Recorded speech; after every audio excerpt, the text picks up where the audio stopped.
महाराणा प्रताप से पहले, अकबर की सत्ता से पहले एक ऐसा राजा हुआ करता था जिसने राजपूतों को एकजुट किया और दिल्ली की गद्दी तक चुनौती दिया। उसका नाम था राणा सांगा, मध्यकालीन भारत का अंतिम महान हिंदू सम्राट। 1482 के आसपास मेवाड़ के शाही घराने में जन्मे संग्राम सिंह, जिन्हें राणा सांगा के नाम से जाना गया, का जीवन शुरुआत से ही युद्ध से भरा था। भाइयों से सत्ता के लिए संघर्ष, राजमहल की साजिशें। उन्होंने एक आंख खोई, एक हाथ निष्क्रिय हुआ और शरीर पर 80 से अधिक घाव थे, फिर भी वो झुके नहीं। 1508 के आसपास वे मेवाड़ के महाराणा बने। लेकिन राणा सांगा सिर्फ एक राजा नहीं थे, वो राजपूतों की खोई हुई प्रतिष्ठा को पुनर्जीवित करना चाहते थे। उन्होंने दिल्ली और गुजरात के सुल्तानों को हराया और मेवाड़ का परचम राजस्थान, मध्य प्रदेश, गुजरात और पश्चिमी उत्तर प्रदेश तक फैला दिया। शताब्दियों बाद एक हिंदू साम्राज्य का सपना साकार होता दिखा।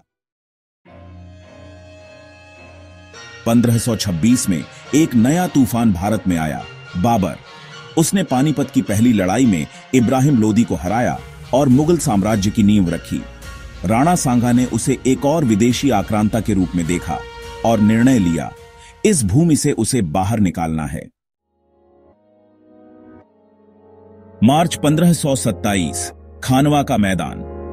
राणा सांगा के नेतृत्व में एक विशाल राजपूत महासंघ खड़ा था। बाबर के पास संख्या में कम सैनिक थे, लेकिन उसके पास था बारूद और तोपखाना। भारत में युद्ध का एक नया युग। राजपूतों ने वीरता की मिसाल पेश की, लेकिन युद्ध भूमि पर विश्वासघात हुआ। रायसेन का सिलहदी बाबर से मिल गया। राणा सांगा बुरी तरह घायल हुए और उन्हें बेहोशी की हालत में युद्ध भूमि से बाहर ले जाया गया। लेकिन शेर अभी भी हार मानने को तैयार नहीं था। उसने दोबारा सेना तैयार करनी शुरू की, लेकिन कुछ सरदारों ने डर और थकान में आकर उसे जहर दे दिया। 1528 में राणा सांगा की मृत्यु हो गई और एक महान युग समाप्त हुआ। राणा सांगा की हार इतिहास की हार नहीं थी, वो तो एक चिंगारी थी। उनके पोते महाराणा प्रताप ने उसी संघर्ष को आगे बढ़ाया। बाबर ने भी स्वीकार किया, राणा सांगा उस युग का सबसे बड़ा हिंदू शासक था। राणा सांगा एक असाधारण व्यक्ति था। यदि वह जीवित रहता तो हिंदुस्तान का भविष्य कुछ और होता, ऐसा बाबर ने अपने आत्मकथा बाबरनामा में कहा है।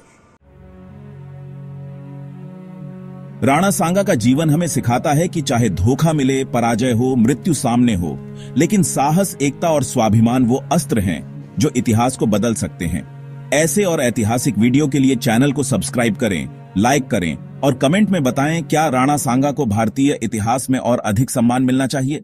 Crow IQIS।